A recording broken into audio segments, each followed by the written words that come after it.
मागच्या व्हिडिओमध्ये मी तुम्हाला माहिती दिली की सर्कमसिजन हे कधी केलं जातं, त्याच्या प्रोसिजर्स कशा असतात. आता मी तुम्हाला स्टेपलर सर्कमसिजन हे कशा पद्धतीने केलं जातं यावरती माहिती देतो. हे डिव्हाइस असतं ज्याला स्टेपलर सर्कमसिजनसाठी यूज केलं जातं. स्टेपलर सर्कमसिजन करत असताना सर्वप्रथम जी आपली ग्लान्स पेनिस असते ती स्किन मागे करून ह्या इथे पूर्णतः बिटाडीनने व्यवस्थित त्याला स्टराईल केलं जातं. त्याला स्टराईल केल्यानंतर ही स्टेपलरची जी कॅप असते हे अशा पद्धतीने स्किन सेपरेट करून ही प्रोटेक्शन कॅप असते, ही आपल्या ग्लान्स पेनिसला बाकीच्या सराउंडिंग स्ट्रक्चरपासून प्रोटेक्ट करत असते. ही अशा पद्धतीने इथे टाय केली जाते आणि हे स्टेपलर डिव्हाइस यामध्ये अशा पद्धतीने टाकलं जातं. हे आपण त्याच्यात इंटॅक्ट केलं आणि हे आपण टाईट करतो आहे. पूर्णपणे टाईट झाल्यानंतर एक साधारणतः 30 सेकंदापर्यंत थांबणं गरजेचं आहे. का?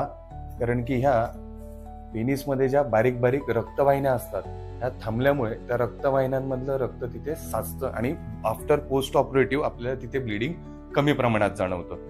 ही सेफ्टी पिन जी दिसते आहे ही सेफ्टी पिन आपल्याला काढावी लागते. ही काढल्यानंतर आपला स्टेपलर फायर करायला रेडी आहे. फायर केल्यानंतर परत 30 ते 40 सेकंद थांबणं गरजेचं आहे पूर्ण हिमोस्टॅसिस अचीव्ह होण्यासाठी. यानंतर स्लोली हे स्टेपलर रिमूव्हल करायचं. अशा पद्धतीने ग्लान्स पेनिसवरची जी एक्सेसिव्ह स्किन होती ज्यामुळे सर्कमसिजन करायची आवश्यकता पडली ही स्किन निघून जाते. ग्लान्स पेनिस पूर्णपणे प्रोटेक्ट होतं आणि ती स्किन याच्यामध्ये अशा पद्धतीने जमा झालेली असते आणि अशा पद्धतीने एक्सेसिव्ह स्किन जी असते प्रिफ्युजल स्किन ती निघून बाहेर येत असते. स्टेपलर सर्कमसिजनचा सगळ्यात महत्वाचा फायदा असा की इव्हन जर तुम्ही बघितलं तर थ्रूआउट जे मार्जिन आहे ते एक समान आहे बिकॉज आपण डिव्हाइस यूज करतो आहे. ट्रॅडिशनल पद्धतीमध्ये होतं असं की कधी कटिंग करत असताना ते थोडंफार वर खाली पद्धतीने झालं तर ही जी इव्हन मार्जिन येत आहे ती येत नाही. याच्यात डिव्हाइस यूज केल्यामुळे अनास्टोमोसिस हे प्रॉपर होतं.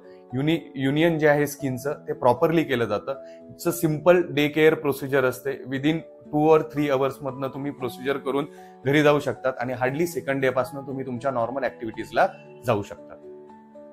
जर तुम्हाला अशा पद्धतीचा काही त्रास असेल तर ट्रॅडिशनल सर्जरीला जाण्यापेक्षा तुम्ही स्टेपलर सर्जरी ही प्रेफर करा.